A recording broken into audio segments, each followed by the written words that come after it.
उठ साला।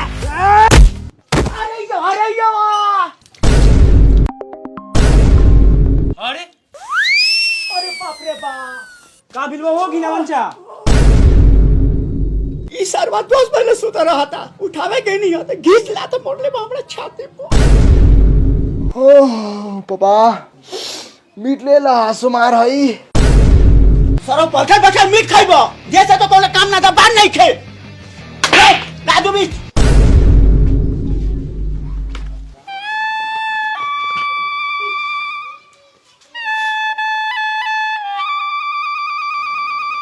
कारे मनिया बापुआ के लात से मारता रही, बाप नु हऊ। ए ओकरा के थोड़ी मरनी है यार, सपना देखत रहनी है मस्त, साला गुंडा सके हगा हगा मारत रहनी है, मुता मुता मारत रहनी है, पदा पदा मारत रहनी है। जैसे बापुआ के मरले वैसे अगर हक देती हो तो ए ना हकती हम, पापा हमार टाइट हगल हो। साला तनका देर और पापा ना उठती हो नु तो मेन गुंडा के तो हम छेरा धरा देती, छेरा। सपने में हीरो बनबे कि रियल में भी बनबे? बाकबूर रियल में बने के बाद तेरी सारा भोजपुरी स्टार के रिकॉर्ड हम ये तुरम। मनी मेरा नाम बा हमार, समझ ले। हाँ हाँ मालूम बा, मनी मेरा नाम हो तोहर। तू हीरो सके नु बाण उखड़िए साले रे। साला हाजीपुर में नु भोजपुरी फिल्म के शूटिंग होकत है, चलो तहाँ तू अपन जालवा देखो, ये कहीं तोरा के रख लेबे। ए बंटी हम हीरो लेकिन लागी लेकिन ना रे। रे साला चल पहले, अभी तो तू हमारा लेखा लागत रे, कहीं बाद में हीरो लेखा लगबे। चल रेडी हो। साले तू तो अपने छक्का लेकिन लगा लिस, साला मेकअप कर लेम नु तो लड़की सा हीरोइन सा साला जौर खाली छत पे से कूद जाई। मौगा 8 साले बाप दादा के दाढ़ी ना बोका से यारी। शॉट रेडी करो, रोल कैमरा एक्शन। हमर झाट एक्शन, यहाँ हीरो डायरेक्टर के पता ही नहीं के एक्शन करत रहा। अरे मुन्ना जी थोड़ा रिहर्सल होगा था ना, रिहर्सल फ्रिहर्सल मत करो, कैमरा के बैटरी डाउन हो जाई, डायरेक्टर साला हमरा गाड़ फाड़ दी मार के। ए कैमरा बंद कर। आ गया साला दुगला के बच्चा सब।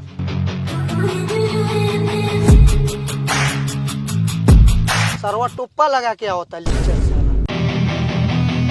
क्या हाल है मुन्ना जी? ठीक बा डायरेक्टर साहब। चलिए कैमरा स्टार्ट कीजिए जल्दी जल्दी। देखिए आ गए हमारे भोजपुरी के सुपरस्टार बलमुआ जी। साला कौआ बलमुआ। तो शूटिंग स्टार्ट हो खो। तो चली बलमुआ जी, सेटअप रेडी बा। चलिए तो बलमुआ जी बोली डायरेक्टर जी। रउआ डायलॉग की बा कि भैया जी हमरा उगर गोली बंदूक से ना डराइले, हमरा उगर बहन से सच्चा प्यार करिले। ठीक बा। बोलनू ले हम। हाँ हाँ एक टेक में बोलेगा ही लड़का। चलिए आप हम कैमरा स्टार्ट कराओ तनी। करिए करिए। कैमरा रेडी है? ओके सर। चलिए रोल कैमरा एक्शन। सुन ली भैया जी, हमरा और गोली या बंदूक से ना डराइले, हमरा और कट कट कट, कोई बात नहीं बलमुआ जी, होता है। चलिए second take, roll camera action. सुन ली भरुआ जी। अरे ओ बलमुआ जी, भड़ुआ जी ना, भैया जी, भैया जी बोली। चलो रोल कैमरा एक्शन। सुन ली भैया जी, रउआ का गोली मार देम। साला अकलोल बकलोल गाना गा के हीरो बने आ जाले। कहा बलमुआ जी, कहा महाराज। का डायरेक्टर साहब एक टेक। का कुछ लौकत हो रे? ए नहीं करी नहीं शूटिंग होगा था, चल लोग तो आगे बढ़। तोहर बाप साला शूटिंग करते चौवर में। अरे साला भैंसी चरत हुए दिखावे ले का रे? ए हौका होता सेटअप लागल है, चल भैंसी चल। सुन ली भैया जी, हमरा और गोली बंदूक से। हाय देखी डायरेक्टर साहब के दुन झाकता। का रे यहाँ छौड़ा छौड़ी के खेल होते, निकल साला यहाँ से।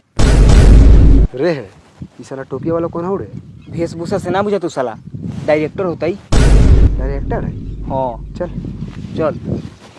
चली बलमुआ जी भुलाई मत, याद रखी। चली रोल कैमरा एक्शन। भैया जी सुन ली, हमरा और बहन से ना डराइले, हमरा और गोली या बंदूक से सच्चा प्यार करिले। रे साला होई कथी है रे? होई ई कौन एक्शन है? कोनो बात पर नु ऐसे चौकल जलई। ओ एक बार चौक तो। वाह बेटा पप्पू चाके। प्रणाम भैया। रे ई साला चश्मिला कौन जात बारे पर नाम कला से जवाब नहीं के देत।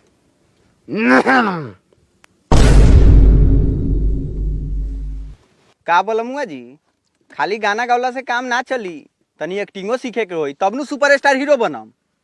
डायरेक्टर जी एगो हमरो मौका दिया ना, ये पूरा डायलॉग याद बा। गाना गाने आता है रे तुमको? माधर बलमुआ जी ठीक से डायलॉग याद करल जाओ, डायरेक्टर अब खिसियाता। ना इनकी बोल दे। साला बड़ी लोलार हो रे। साला हमरा के गड़ियाले रहत नु त खड़े खड़े मुंह में मुद देती सुई सुई। साला सबेरा ही से भूखे प्यासे कुत्ता लेखन भूखतनी, अभी ले एगो टेक ना भेल। Role camera action. सुन ली भैया जी, हमरा और गोली बंदूक से ना डराइले, हमरा और बहिन से सच्चा प्यार करीले। खीसा होई है। ए महाराज तनी एकरा के भाव में बोलू ना, जाओ पहले याद करके आओ। ओ भैया का हो बोल एने सुना ना। ना, अभी जो अभी शूट होई थी, बाद में ये एने सुना ना भैया, बहुत जरूरी काम बा। बोलना तो। एने आवा ना, बहुत मजबूर बानी हमनी के। एने आवा ना, तनका सुआवा ना। बोल, पैसा वैसा लगता हो? ना भैया पैसा वैसा ना लागी, हम बहुत दूर से आयल बानी। हमारे यहाँ से घर 15-20 किलोमीटर बा, लालगंज। तो हम का करियो? हमरो हीरो बने के बा भोजपुरी फिल्म के। हीरो बनबे? आ कोना गुण पर? हम अपना गुण पर, हमरा में 77 गो गुण बा। नाचे आवले, रोए आवले, मारे आवले। हम तो कोनो कोनो सरवा के गरिया दिले, नाने में तारी के तार दिले बहन चोत। चल चल भाग यहाँ से, भाग भाग यहाँ से। बोलमुआ जी वाह। दाल भात के कौर बुझत रहा, हीरो बने अइयन। मुन्ना जी जी सर। उधर गार लिवा रहे का रे? सुनिए ना मुन्ना जी, सुनिए ना, बुलाइए ना उसको, डायरेक्टर साहब से बात करा दिया जाएगा। सिकरी उकरी पहना है सरवा, आज रात के दारू का जुगाड़ भी हो जाएगा। ए हीरो एने आओ। आओ आओ आओ आओ। ए बंटी बुलाओ तो जाई क्या? चल लेकिन रखता हूँ ना। तोरा फिल्म में काम करेगे हो? हाँ हाँ करे के बा, करे के बा। पैसा वैसा लियाल बारे? हाँ लियाल बनी, लियाल बनी। कितना? हाँ 40 रुपये भाड़ा लागेला, 100 रुपये लायर नहीं है, 60 रुपये चल बा। 60 रुपये 70 रुपया? रे बूढ़ी, फिल्म में काम करेला 20-25 हजार लगता हो। ना भैया नहीं खे। ना चल जो निकल। सुन ना भैया, सुन ना भैया, हमारे पास सोनाटा के घड़ी बा, लेना ला, अच्छा लगता है, पहन लो। ऐसी करियो बचानी के, लेकिन हमरा के डायरेक्टर साहब से बात करावा। चलो ना। हाई पहले ब्रासलेट लाओ। ले लो। चल डायरेक्टर साहब से बात कराओ तू। चलो। कैमरावा छोड़ के उधर गार लिवाने चल जाते हैं क्या आप? सर दुगो लड़का है, बहुत बढ़िया एक्टिंग करता है, बहुत मजबूर है, थोड़ा चांस दे दीजिए। नाम कथी है तुम्हारा? बताओ बता। मनी महाराज नाम है सर। इतनी भीतर कर। यहाँ कोनो आर्मी के बहाली में आए हैं? एक्टिंग आता है? हाँ आता है। और बलमुआ जी जो डायलॉग बोल रहे हैं वो बोल लेगा? हाँ बोल ले हम, वो एक टेक में। एक टेक में? हाँ तनी बोलता। हाँ तो बंटी हमरा और गोली बलमुआ जी तनका साइड होकर जाओ, का है? डायरेक्टर साहब से पूछ लिया। का डायरेक्टर साहब? जी बलमुआ जी रहुआ एने आ जाल जाओ, ओकरा के तनी बोले दू। एने आओ। मनी जी 1 टेक 1 चांस। तो रोल कैमरा एक्शन। सुन ली भैया जी, हम राउर गोली बंदूक से ना डराइले, हम राउर बहन से सच्चा प्यार करीले, और राउर गोली बंदूक के डर से हम अपन सच्चा प्यार के नहीं ही भुला सकत।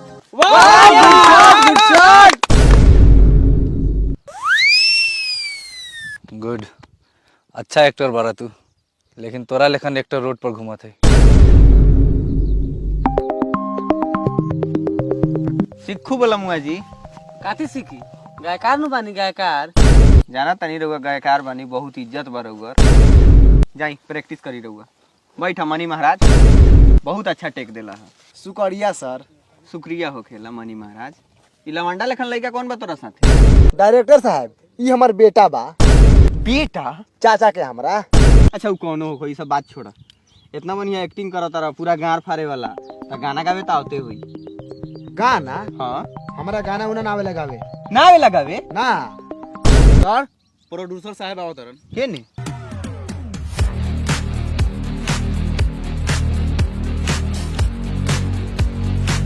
उठा तो बबू, बैठल जाओ। अब राज जी आवल जाओ। एक नया लड़का है, एक्टिंग बहुत हार्ड है इसका। गाना कौन सा हिट हुआ है इसका? गाना तो हिट नहीं हुआ है क्योंकि वो सिंगर नहीं है। तो अब कहाँ चली? लेकिन सर ये लड़का बहुत मेहनती है, बहुत अच्छा एक्टिंग करता है। यादव जी, एक्टिंग का अचार डालना है क्या?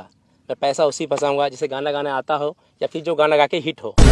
ठीक है, बलमौज जी गाना गा के हिट है, इसलिए मैं इस पे पैसा फंसा रहा हूँ, चाहे उसका शकल बंदर ऐसा ही क्यों ना हो। आप तो जानबे करते हैं भोजपुरी इंडस्ट्री किस तरह से है। सर ये सब बात तो हम जानबे करते हैं भोजपुरी फिल्म के बारे में। इसमें जो गायक है वही लीड रोल करेगा, वही हीरो है। फिर भी आपसे एक बार सलाह ले लिए हैं। चलो मनी महाराज, चल रे लवंडा। बंटी नाम है। हाँ तो बंटी चल, पानी पिलाओ सर को, आ रहे हैं। लेकिन ये सारा सर गलत बा। लेकिन हम समझता नहीं, हम तो फीलिंग के समझ सकीले मनी महाराज, लेकिन हम का कर सकीले। जब तू बोल रहा नु है दिल के छू गेला, तोरा अगर हीरो बने के बाद तो 2-4 गो गाना गावा, हिट द, हम तोरा के हीरो बनाए। ई तो दोगला ही बा। आ सबसे बड़का दोगला बानी रउआ। आ रउआ से बड़का तेगला बा साला प्रोड्यूसर। साला 10 गायकार के हीरो बना दो तारा लोग। अब बढ़िया टे गुजरे नहीं। ओ सब गायकार दछियारे हो खलै। अरे सब लोग के बारे में थोड़ी कहतनी, ओमे बनियो बा, अच्छा एक्टिंग भी करल है, अच्छा लागल है। लेकिन सब लोग गाना गा के हीरो बनी तो कैसे ही बताई रहुआ। हम तोरा प्रॉब्लम समझ सकिले मनी महाराज, तोर फीलिंग हम समझी ले, लेकिन हम कुछ ना कर सकता नहीं है। जो पब्लिक के डिमांड बहुत देवही के होई। सुन ला, सबसे बड़का माधर आप लोग हैं जो साला आनर बानर को हीरो बना दे रहे हैं। अब बढ़िया एक्टर को चांस नहीं मिल रहा है। गांडू फ्रोस डायरेक्टर प्रोड्यूसर, आप बहुत अच्छा एक्टर हैं। तब निकल मार। और सुन लो कान खोलकर, भोजपुरी फिल्म में वही हीरो बनेगा जो गाना गा के हिट होगा। इसी तरह इसको हीरो नहीं बना रहे हैं। इसका एक गाना बहुत हिट हुआ है, बलमुआ रात के तेल लेके घुमाता। सुन ले, उ सरवा गाना गले ला तेल लेके घुमाता तो आज हीरो बनता। देख भाई, अगर तोरा हीरो बने के हो तो वाला गाना गावे के होता, आ तोरा गाना गावे आवल हो ना। हम गायम, हम साला आज से गाना स्टार्ट करम। भले हम साला फाटल बास लेकिन गाना गाई, लेकिन गाना हिट करके रखम। चल सुन,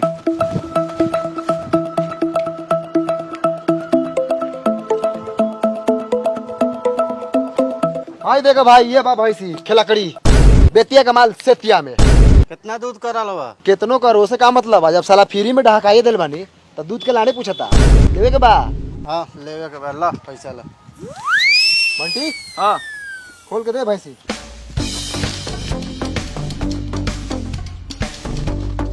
आइला, चल जा खुशी खुशी। भैंसी महारानी की जय। साला ये पैसा एक दिन भैंसी से सीधा BMW पे चढ़ाई। चलो देख हवे स्टूडियो है भुवर भटियारा के, एकदम मस्त स्टूडियो है। इनमें कई गोरा गाना गा के हिट हो गए। अब तू सुन ना, तू खाली गाना गाओ, खाली गाना गाओ, एक्टिंग पर तू ध्यान मत दे। ना दे हम एकरे बहन के। अगर तू गाना गा के हिट हो जाइबे नु, पूरा छा जाइबे यूपी बिहार झारखंड में, तो तोरा के कौनो एक्टिंग सिखा देबे। तेल मलतू तेल सरवा सौ। तू तेल के बात करत रे, हम तो सरसों से मालिश करवा मालिश। हाँ ठीक बा, चल। ओ भुवर भटियारा। हाँ के बा? अरे गायकार है। जय लक्ष्मी माता गहकी आयल। हाँ बोलो। बोलो का थी गायकार है, गाना गाना है, हमको हीरो बनना है। हाँ ठीक है, चलो आओ।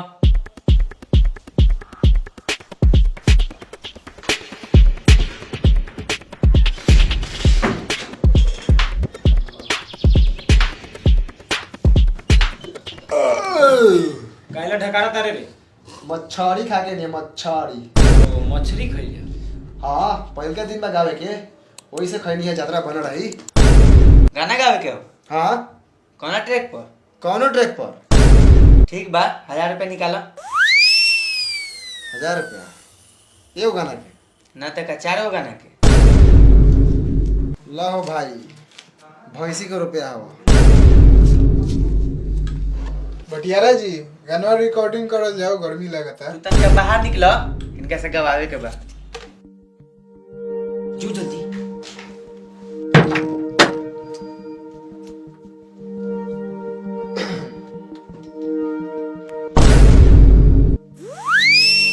कोनो गाना याद बानू? तू अपना मन से गाना गाओ, आवाज चेक करे के बा। चला गाओ। अरे काहे खातिर रतिया में लहुआ खेतिया करालू गहुआ के। अब भौजी खेला करे के रहे तो तोहरा तराई तू हमारा दलानी में। स्टॉप, रुको। का भेल भुवर भटियारा जी, आवाज ठीक बानू? एमे आवाज के पता चलता, तनी सोलो गावा सोलो। इतना चिल्लात काहे बड़ा? ए मनी तनी सुनो गा सुनो। अच्छा ठीक बा ठीक बा। काहे खातिर रतिया में रउआ खेतिया लसरालू गेहूं के भौजी खेला करे के रहे तोहरा तो आई तू दलानी। Stop stop stop. ई का गावत रे? गाना सोलो नु गावे के बात, सोलो गावत नहीं रे तेरी। एक बार चिल्लाते रे सुअर जैसन, आ एक बार चिल्लाते रे मूस जैसन। सियार लेखन गाव तनी मीडियम। हाँ हमार लाड़े चिल्लाई सियार लेके। ठीक है हाँ गावा। काहे खाते रउआ रतिया में खेतवा लसरालू गहूं के। ए रुकिए, निकलिए, आइए इधर। अब का भेलै सरवा भुवरा के? का नाम बताओ? बंटी। लंटी? ए बंटी नाम बता।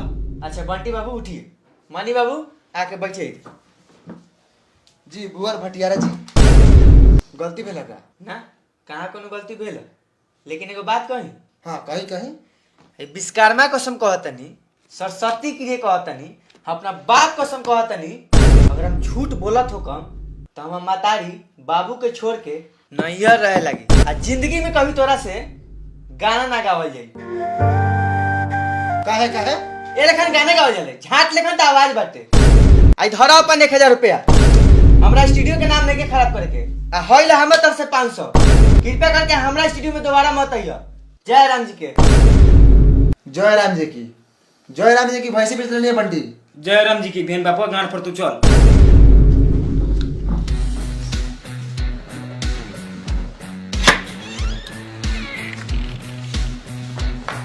हो गए सपना पूरा, बन गए हीरो। चल घरे चल, भैंसी बेचले बराई। बापा मुर्गा के मीट ले तो खइबे ना। हम बिना मीट मछली के खानो ना खाइले, पता हो कि ना? आ पैसा फेर के भैंसी छुड़ा ले।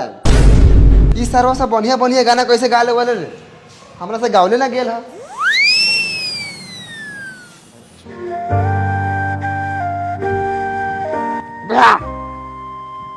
साला एक बात तक क्लियर हो गई, जौन साला गाना गा के हिट होई उहे हीरो बनी। रे साला कितना पिया तारे रे, मरनू जेबे। अब हीरो बनती बंद, लफो बनती चालू।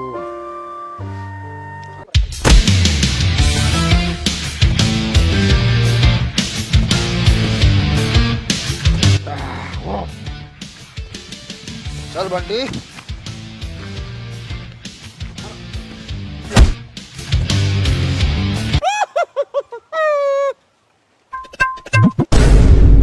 का रे इतना दूर से मरलो के माथा ना फटलौ? हमार माथा बजर नु बा, बजर। ये पर लोहा गिरी तो लोहा पचक जाले। काहे कि हमार माई लेड़ी के तेल लगेले बा लइका में, लेड़ी के। आई बुढ़ाट से हमको माथा फटेगा। ओए पापी। ए पापा नु हौ। ओ पापा, बिहान भैंसी द्वार पे चल आई, घास काटेगा, लेदी खिलाएगा, हीरो नहीं बनेगा बहनचोद। पापा अरे बस ये तारी पिया, हमरा ला एगो रपचिक लड़की खोजा, जनसंख्या बढ़ावे के बाद जनसंख्या। Please tell me that I can't, that I won't, that I fail, that I'll never make it out, yeah.